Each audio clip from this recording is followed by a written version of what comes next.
Hi there, you have found the Bible in a Year Live Tanakh Project. Today is week 10, day 6, and we're going to conclude the book of Deuteronomy by reading chapters 32 to 34.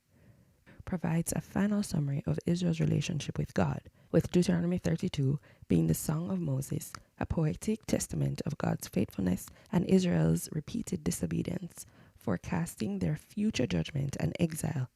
Deuteronomy 33 records Moses' blessings upon the 12 tribes before his death, highlighting their individual destinies. Finally, Deuteronomy 34 describes Moses' death from Mount Nebo, where God shows him the promised land before his passing and appoints Joshua as his successor to lead Israel into the land.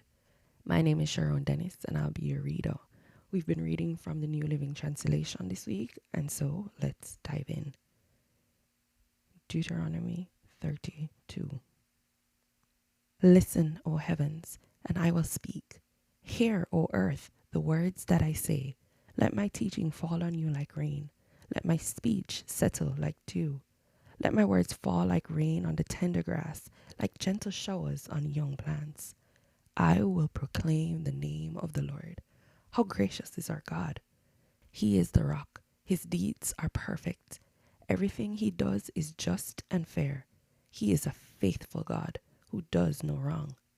How just and upright is he! But they have acted corruptly toward him. When they act so perversely, are they really his children?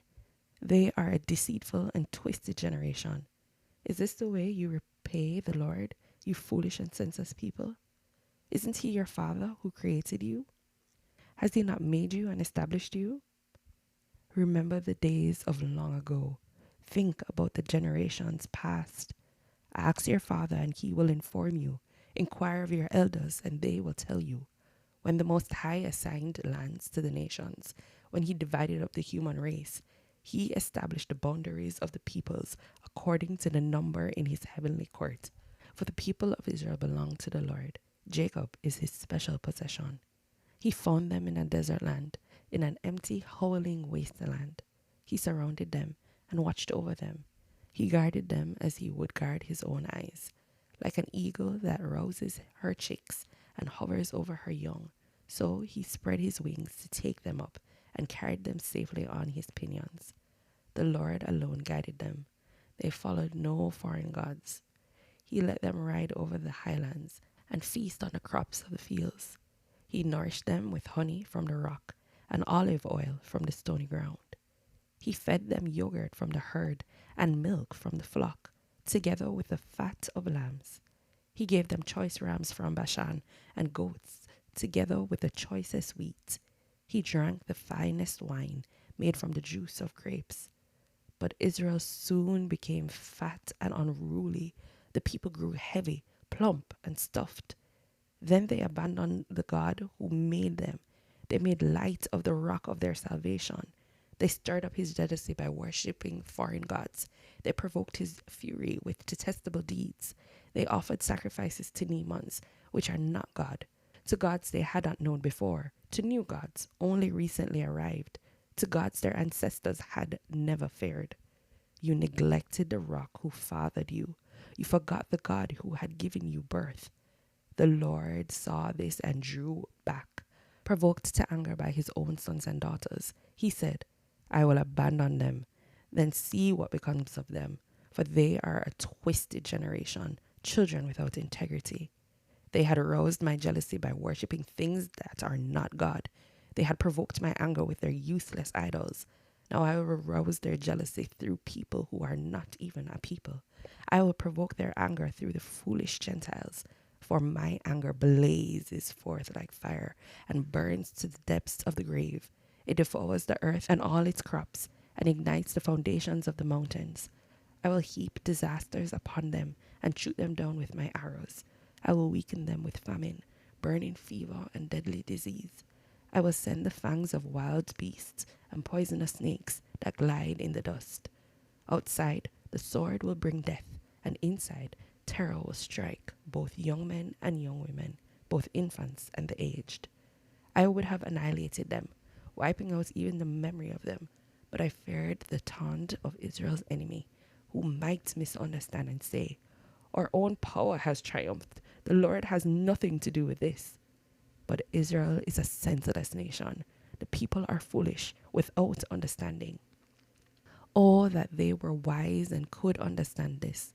Oh, that they might know their fate.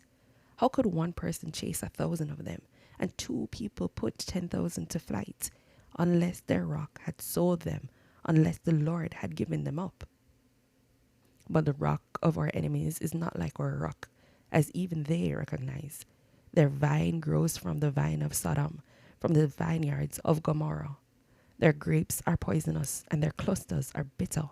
Their wine is the venom of serpents, the deadly poison of cobras. The Lord says, am I not storing up these things, sealing them away in my treasury? I will take revenge. I will pay them back. In due time, their feet will slip. Their day of disaster will arrive, and their destiny will overtake them. Indeed, the Lord will give justice to his people, and he will change his mind about his servants.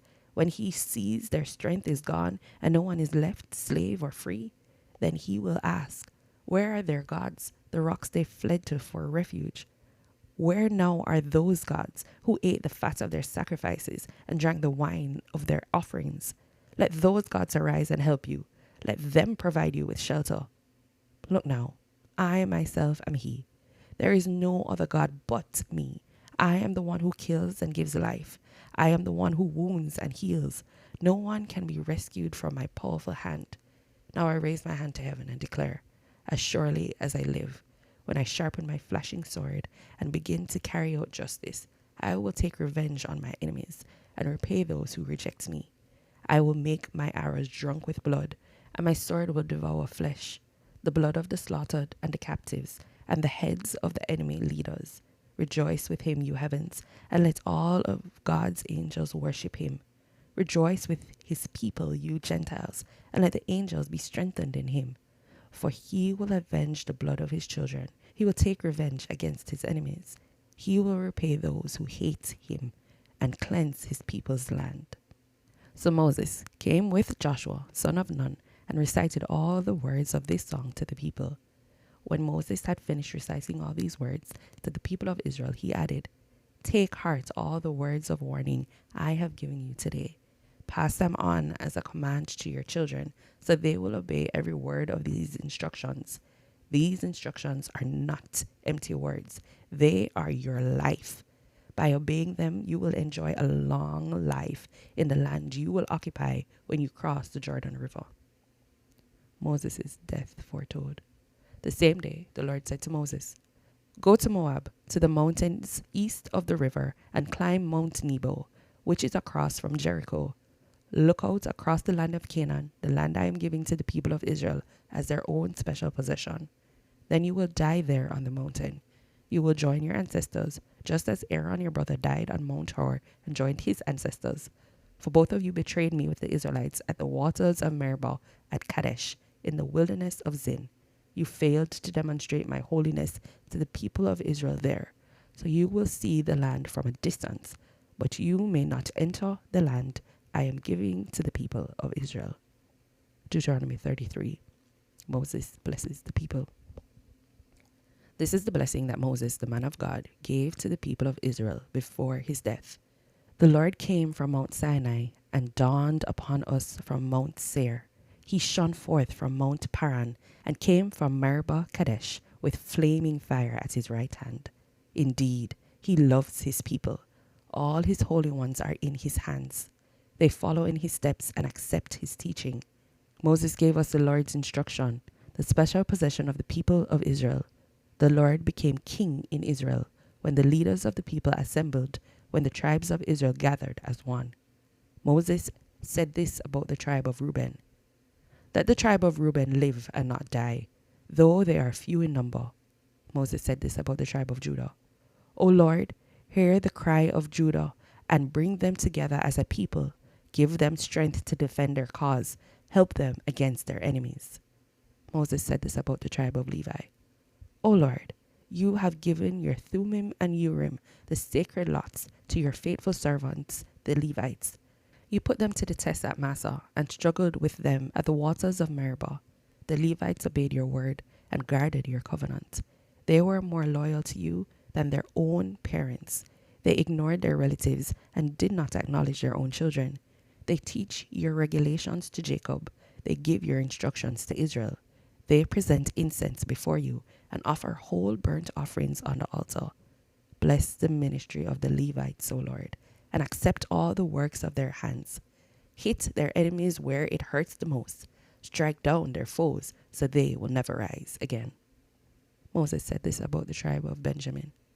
The people of Benjamin are loved by the Lord and live in safety beside him. He surrounds them continuously and preserves them from every harm. Moses says this about the tribes of Joseph. May their land be blessed by the Lord, with the precious gift of dew from the heavens and water from beneath the earth, with the rich fruit that grows in the sun and the rich harvest produced each month, with the finest crops of the ancient mountains and the abundance from the everlasting hills, with the best gifts of the earth and its bounty and the favor of the one who appeared in the burning bush. May these blessings rest on Joseph's head, crowning the brow of the prince among his brothers. Joseph has the majesty of a young bull. He has the horns of a wild ox. He will gore distant nations, even to the ends of the earth. This is my blessing for the multitudes of Ephraim and the thousands of Manasseh. Moses said this about the tribes of Zebulun and Issachar. May the people of Zebulun prosper in their travels. May the people of Issachar prosper at home in their tents. They summon the people to the mountain to offer proper sacrifices there. They benefit from the riches of the sea and the hidden treasures in the sand. Moses said this about the tribe of Gad. Blessed is the one who enlarges Gad's territory.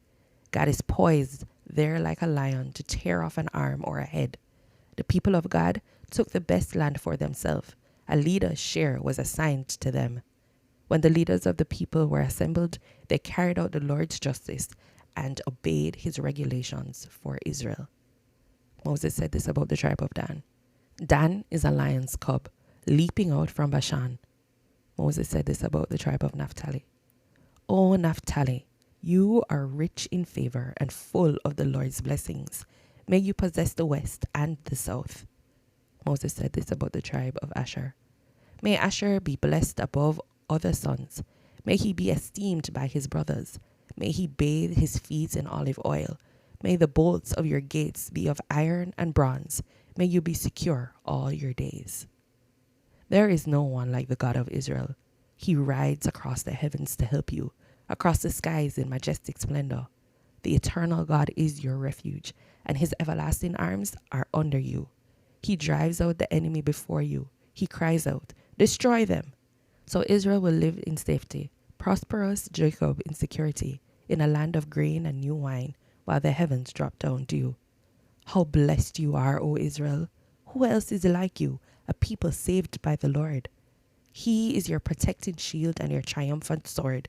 Your enemies will cringe before you, and you will stomp on their backs. Deuteronomy 34, the death of Moses. Then Moses went up to Mount Nebo from the plains of Moab and climbed to Pishgag Peak, which is across from Jericho. And the Lord showed him the whole land, from Gilead as far as Dan, all the land of Naphtali, the land of Ephraim and Manasseh, all the land of Judah, extending to the Mediterranean Sea, the Negev, the Jordan Valley with Jericho, the city of palms, as far as Zor. Then the Lord said to Moses, "This is the land I promised on oath to Abraham, Isaac, and Jacob, when I said, I will give it to your descendants. I have now allowed you to see it with your own eyes, but you will not enter the land." So Moses, the servant of the Lord, died there in the land of Moab, just as the Lord had said. The Lord buried him in a valley near Beth Peor in Moab, but to this day no one knows the exact place. Moses was 120 years old when he died, yet his eyesight was clear, and he was as strong as ever. The people of Israel mourned for Moses on the plains of Moab for 30 days, until the customary period of mourning was over. Now Joshua, son of Nun, was full of the spirit of wisdom, for Moses had laid his hands on him. So the people of Israel obeyed him, doing just as the Lord had commanded Moses. There has never been another prophet in Israel like Moses, whom the Lord knew face to face. The Lord sent him to perform all the miraculous signs and wonders in the land of Egypt against Pharaoh and all his servants and his entire land. With mighty power, Moses performed terrifying acts in the sight of all Israel. This is the word of the Lord. Amen. Remember to check out our website, Biayl.Project.com. We'll pause here and pick up again tomorrow. See you then. Blessings.